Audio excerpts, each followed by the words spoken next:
میوانک هیا درباره ویکی خو هلوشاندنا پکک یانجی پیواشو آشتی و چارەسەری و چباندوریەک هەبیتن لەسەر وان ناوچەیان ئەو ناوچەیان کو پکێکی دەست بەسەر داگیرتە جهێوان نییە ئەو جهێک و پکێکی شەڕ لێ دکەتن خەڵک ئاوارە بووینە تا چەند کاریگەریە خودێ هەبیتن من میوانێک هەیە کو ji duhokê بەڕێز حەیدەر شەشۆ فەرماندەیە هێزن پاراستنا ئێزیدی خانێ لە شنگالێ کو نهال کومەلگەها شاریە شێوەیەکی ڕاستە خۆت گەلمەدا بەرە شەشۆ ئێوار باش تو بخێراتیش بۆ کوردستان 24 دەستپێکێ وەک فەرماندەیەک ji te bipirsim hin li şingalê û pekekê jî li şingalê hene rêxistinên wan wê derê hene çekdarên wan wê derê hene ve çi zanyarî hene li ser ev tev û levgerên pekekê her wiha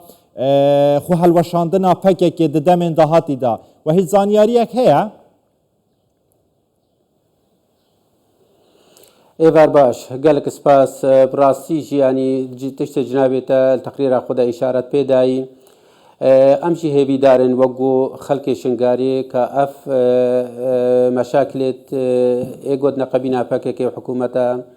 a Tirkiyeyê bi şeklekî مدنی به شکلی بی سلاح به شکلی گو حقوق ملت کرد ده هبه بیت چاره سر کردن حتی انکی گو اف دبر مایت کردستان ترکیه و همه جهت گو پککتی ده کاربی گو به آزادی بجی و او مشاکل گو تی ده های مشاکل نمینن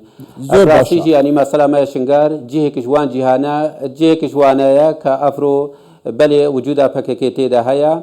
بس حتی انکی به ساعتا گو امتدا او برنامجی گو جناب تا اشارت پیدای او نزیک بونات نقبینا حکومتا ترکا و هر وهان که برپرسید پککی و هکذا ریا برس و جلان دبی یا هکذا ریا قیادات پککی ربی براسی تاثیر خوب شکل کی مباشر سر اردیده نبویا جبرگو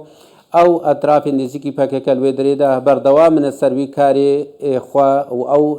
دبرید گو سيطرين سردكن هر وهان كي يعني هيج بوادري دوينا نهاتنا ديار كرين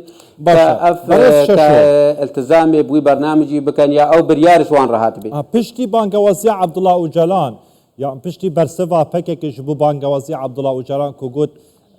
ام دي اگربستا تاكلانه راگينين ايرشي سر هيج لانكي ناگن اگر ايرشي سر بنكن پشتي و بانگوازي حتى نها پکک هل جهه خمایا لوان جهه مایا او جهین بره و لفو تفگر وان به همان آواینه یان گوراکاری ده نافچه دهات یکرن ده چالاکین وان دا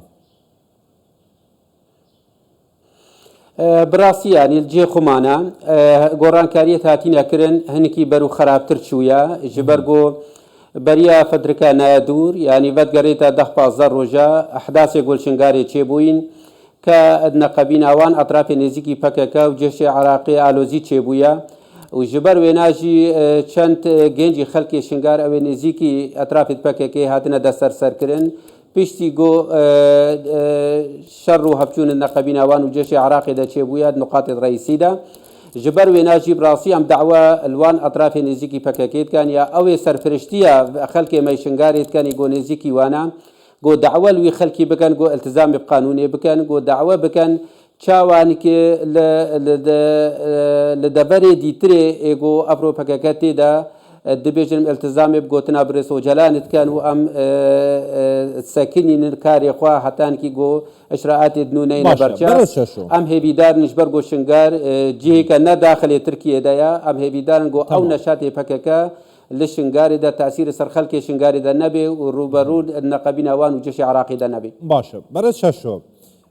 چه دبته جو حاجه هبيتن روزنامه کا نزیکی حکومت ترکیه کن روزنامه کا بناو بانگا بحثاوی که دکتن بجتن لگوری زانیاریان ده دمین دهاتی دا پکک رخراو پکک و کنگره خو لدار بخیتن ده چکن خودانیتن و ده خو حل وشینیتن اگر پکک خو حل بوشینیتن به تمامی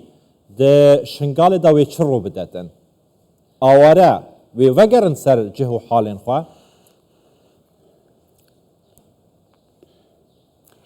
براستيجي يعني از وقرا اواريز شنغاري غريه نادم بهلوشاندنا بككي با يابمانا بككي با جبرقو مسألة بككي او شأنك خارجية ونا شأن عراقي داخلية مسألة اواريز شنغاري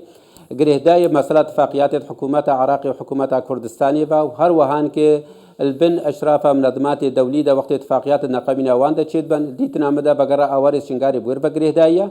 بس ام هي بيدارنجو او اطراف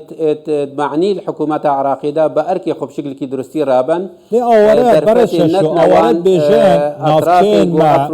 نافچين ما گوندن ما باجرد ما مالد ما بوين سربازگاه يعني ام لسر چه اساسك وگرين پکه جاليه كي بشكا زور داگير كيه جاليه كي دن او چکدار و ملیشین دن دناوا شنگال دا به همان آوایی ما بس من اوه اگر پککه به تمامی شنگال وکشیتن ایتر آرامیک لنافچه درست نابیتن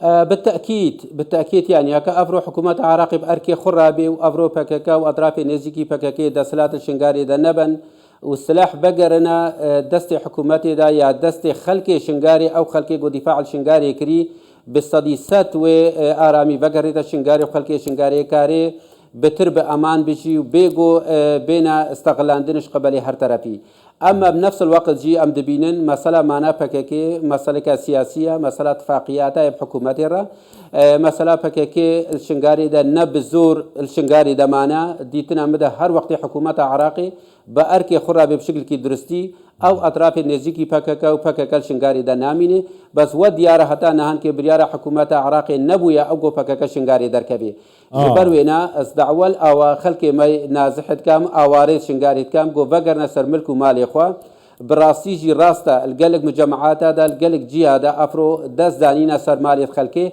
بس ازلوي بهوري ده ما هكا او خلق فقري او خلق دعوي الحكومات بكوي بشتبانيا وي خلقي بك حتى بقريت سر مال وحالي اخوا وبقريت جي اخوا وان ديتنا مدى وان دا سلاتي يقول هل دسي فكاكي دسي فكاكي نامينه حتما جنابي هوا فرمانده اكن لشنغالي وزانياري جي هنا هجمارا پککی لشنغالي دردورا شنغالي چنده يعني هجمارك لجموه هيا دهمان دم دا پککی چکی گران لشنغالي هيا چون او روشنامه دبيجيتن برششو ناوند دهين دياري كرن هم لعراق هم لسوريا جبو بچنده بي چکی رادز بكن يعني زانياري وهنا لسر هجمارو چکی پککی لشنغالي براسيجيا كاس بيجمتا هشمارا صديسات كاس كشمان كاري هشمار كاس صديسات بداش برغو خلقي منطقه عطفك بوي خلقي رهبويا هنكش وي خلقي بعاطفه قهشتيا وانا وهنكش وي خلقي جي بجبر مثلا معيشتها خو عائله خو قهشتيا دستي قهشتيا وانا وكاربوان ردكا اما بكاكاي جو دربي خلقي شنغاري يا نمواطني عراقي براسي هشمارا وان ديارنينا جبرغو اول جهتنا اللي هنك جهادنا نديارنا شنغاري احتمال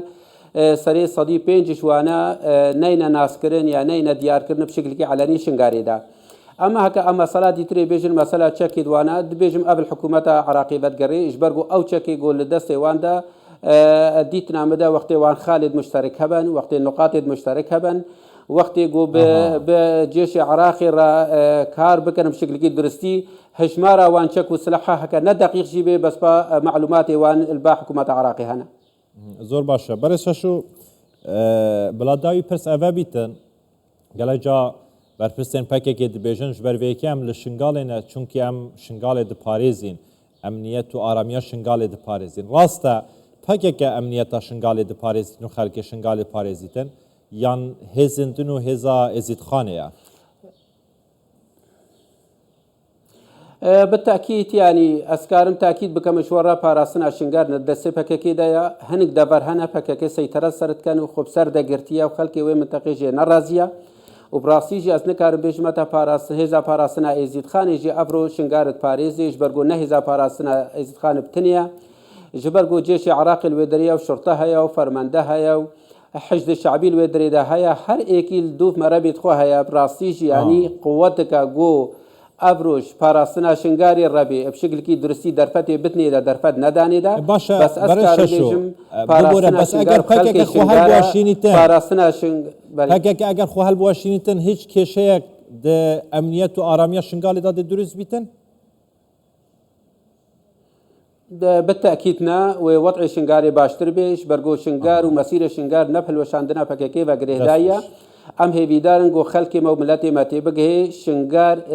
براسیجی نل بن بریارا پککی دایا و نه شنگار بهلوشاندنا پککی گاب که پیش داد چه یا پاش داد چه یعنی ابرو پکک شنگاری بکشی التیتنا مدل خصمت عملت شنگار دایا وشبرگو شنگار و دوری مشاکل ابی و مشاکل شنگار و کم تربن و حجت جی کم تربه هک ابرو هر طرف حجت شنگاری بگری بیجه خلک شنگار نکاری وگرش بر پکک یا ترکیه بیجه والا می شنگاری قصب کنش بر وجودا پکک یا حکومت عراقی و کردستان بیجه والا اتفاقی جیبا جی نابیج بر مسئله پکک ام هیویدارنگو اطراف پکک و درفت ندوان توان طرفا همی وان حجت همی ببره و شنگاری وکشیه دو درفت بده خلک شنگار گو آرامی بشی برس حیدر ششو فرمانده هزن پاراستنا ازید خانه لشنگاله